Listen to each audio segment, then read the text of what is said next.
Hi guys, welcome back po sa Tarot Page Philippines. So this video, gawin natin ang weekly horoscope para po sa may mga Sun, Moon at Rising na Libra. That is for November 3 hanggang 9. So kung bago po kayo, subscribe, like, and share. At kung hindi niyo po alam kung ano yung Sun, Moon at Rising nyo, importante kasi siya, sa dulo po ng video, may link po tayo para dito. Remember, readings are for guidance purposes. Use your free will wisely. At kung kailangan nyo po ng private readings or spell works po, or gusto nyo na mag-donate po using GCash Maya, the details are in the description below, or you can use our thanks button sa baba.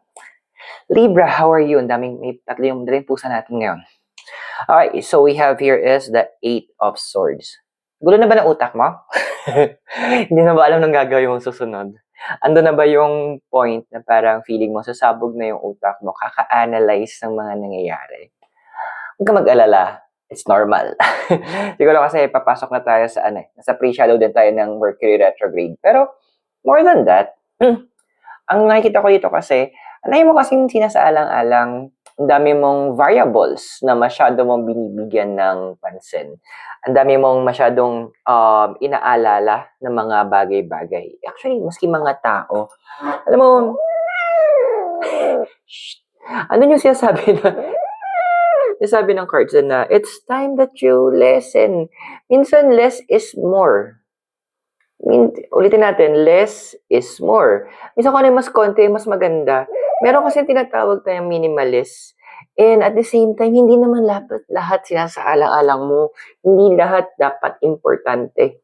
Hindi naman, kumbaga, andun tayo sa point na, alam mo yung, ano yung dapat yung iset mo yung priorities mo. Which is, ano yung dapat mo unahin. Kasi kung hindi, dahil sasabog ka talaga. Now, what's crossing you is the 6 of Pentacles. So, etong card na to, nagpapaalala din sa'yo na 6 is about harmony. So, alam mo yun, parang literal, unahin mo muna sa bahay mo. I mean, literal, yung maglinis ka kung kinakailangan. Kasi minsan kung ano yung nakikita natin, it causes also a lot of distraction eh. Pag magulo yung bahay, pusta ka, ang gulo din ng isip ng taong nakatira doon.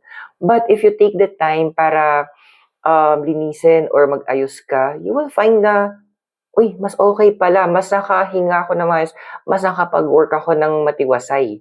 So, this is a moment na literal, you need to have a clean up. Kailangan mo kung maging minimalist ka, kailangan mo magtapon na kung ano-ano dyan. Please do, para mabawasan yung mga clutter, mabawasan yung mga unnecessary na mga bagay na nagkokosado sa'yo na hindi ka makapag-isip ng mas maayos. Now, yung desire card mo kasi, we have here is the card of the Sun. Well, ang dami naman sa inyo kasi gusto din munang mawala for the meantime sa limelight. Kasi nga parang andoon na ang dami sa inyo, inaasa na sa inyo yung ibang mga bagay, may mga responsibilities na hindi naman na dapat para sa inyo, pero andoon na ikaw pa rin yung gumagawa. Kasi nagkaroon ka ng thinking, wala namang gagawa nito? Ako na nga. Parang may iwanan. Medyo magtiis ka muna. May gagawa niyan. Mapipikon. Kasi masyado silang nakaasa na nandyan ka. So, minsan kailangan natin maging medyo slightly masama para andon na maintindihan nila na yung ginagawa nila is something that is wrong. Now, yung foundation card mo, meron tayo dito si 7 of Cups. Ayun na nga. Di mo may bibi lahat ng tao, ha? Hindi naman lahat ng tao dapat, kumbaga, parang, kawawa naman to, bigyan ko nga to ng atensyon, or nahihirapan na siya, so tutulungan ko siya. Dude, wag ganun. Gamitin mo yung pagiging Libra mo. You set things into balance. Hindi yung tipong one approach tayo lagi na, kawawa naman, so gagawa mo ng paraan agad. Minsan unadvised, enough na yon. Minsan yung makikinig ka lang, tama na yon. Minsan ngayong nandun ka lang eh. Yung presensya, malaking tulong na yon. Parang ako minsan, pag may problema, mas pinipili ko minsan manahimik, pero gusto ko may kasama.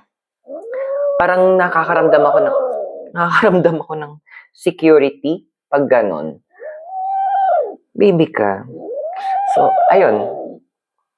So, be mindful din mag-set ka ng boundaries kung kinakailangan. Kasi in the past, we have here is the card of the lovers. Masyado kang concerned sa mga pwedeng maging sasabihin nila, iisipin nila, reaction nila, na dapat hindi.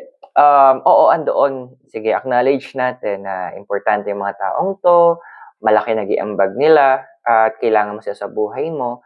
Pero, medyo ibalik natin sa realidad, na importante ka din, kailangan mo din tulungan sarili mo, kailangan prioridad mo din sarili mo. Kumbaga, wag nating ilagay lahat sa pedestal, tapos mawawala ka. No. Prioritize mo yung sarili mo. Kasi, andoon na ang dami mong responsibility sa sarili mo na medyo hindi mo na nagagampanan kasi nga, busy kang ginagampanan yung responsibilities mo sa iba. Now, yung evolution, yung changes mo na mangyayari, ito ka. We have here is a card of the Chariot. Andoon na, family is important. Pero family is also a teamwork. It's also teamwork. Andoon na, ang dami sa inyo makaka-realize na, kailangan pala ganito, tulong-tulong. Hindi pwedeng isa lang ang magbubuhat ng para sa lahat. Mababurnout ka. Which is yun ang iniiwasan natin. Buti na lang, andito yung the card of the Chariot. Ang dami din sa inyo na mas pipiliin na wait lang. Mag-usap nga tayong pamilya. Nahihirapan na ako eh. Hindi sa nagreklamo ka, pero andon nang hihingi ka ng tulong.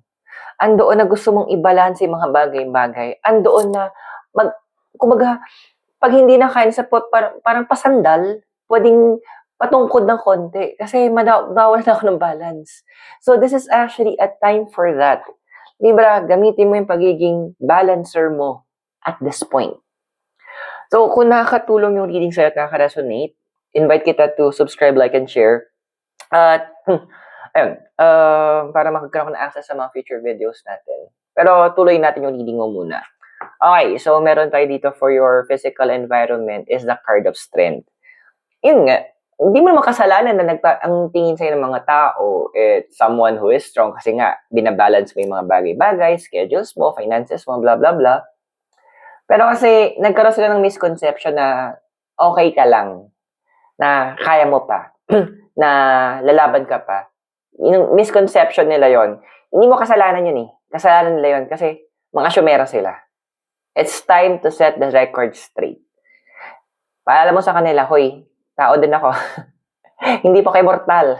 Napapagod din ako, nagugutom din ako. Kailangan ko din po ng encouragement. Kailangan ko din po na meron magsasabi sa akin, pahinga ka muna. Kailangan ko din na meron makakaalala sa akin. Kumaga, this is a moment that you speak up, magsalita ka. Kasi, you need to take a stand. Actually, yung gagawin mo namang yun, dapat hindi mo na ginagawa yun eh. Nagkataon lang talaga mga normal sa ating mga tao na ang una natin iniisip is sarili natin. Rare yung katulad mo na nag-iisip ng ibang tao about themselves. Now, sa emotional environment mo kasi, may have the Three of Swords. Alam mo yung, ako ay nahihirapan para sa'yo na hindi ka nakapagkwento sa mga tao ng totoong saloobin mo. Yung heartaches mo, yung paano ka nahihirapan sa work, yung stress mo. May mga moments nga na iba sa inyo, ando na papatulal, siguro nagtitimpla ng kape o ng tsaa, ng gatas o ng chocolate drink. Tapos maya parang natutulala na lang kayo. Kasi naramdaman niyo yung pagod, naramdaman niyo yung bigat sa dibdib. May iba na luluhan na lang. Yung iba nga parang, kung tamay nakuha ko dito, there are some na even sa banyo, doon na lang nakaiyak habang naliligo. Kasi wala kay outlet. Kaya ang dami din sa inyo na nakakaramdam na parang nahihirapan, siguro nagkakaroon ng problems in terms of breathing, ayan. Although magpapacheck up kayo dapat. Pero kasi isa sa pwedeng causes yan is yung bigat ng emotions na dinadala nyo. Walang masamang humingi ng tulong. Walang masama mag-vent out ng nararamdaman kung kinakailangan. Galatians chapter 6 verse 2. Now, yung hopes and fears mo, we have here is the Three of Cups. Well, ang hirap mag-hope ang hirap nung ginugusto mo eh, hino-hope mo, na sana may makapansin. Kasi, by nature, lahat tayo selfish. Lahat tayo makasarili. Lahat tayo may sariling agenda. Rare tayo makahanap ng mga tao na ko-contact sa atin, i-message tayo. How are you? Are you doing okay? Kamusta ka? Kaya mo pa ba? Nakakalaban ka pa ba? Andoon na rare yung mga ganun. Pero, minsan, kahit gano'n ka-rare ang isang bagay na hanap natin, kung mahanap mo tong taong to, treasure mo siya, ha? Kasi in the future, ang nakita natin dito is the card of the Hangman. So, this card is actually advising din sa future mo. Dahil, babaguhin mo talaga yung mindset mo. Declutter kung declutter. Kasi hindi lang physical ang lilinisin mo, hindi ka lang magtatapon ng mga gamit na nakikita mo na masyado kang tumagamit ito is a symbol ng pag-hold back sa'yo.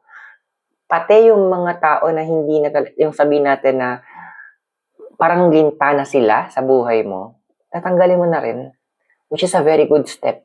Kasi hindi natin kailangan na linta sa buhay. So, I hope nakatulong yung reading sa'yo. Tandaan, those readings are for guidance purposes. Use your free will wisely. Kung bago ka, subscribe, like, and share. Ayan. So, maraming salamat. God bless, Namaste, Hare Krishna, and blessed be. And hope magkita sa next video. Mula po dito sa Baguio City. Have a great day. I'll see you soon. Bye!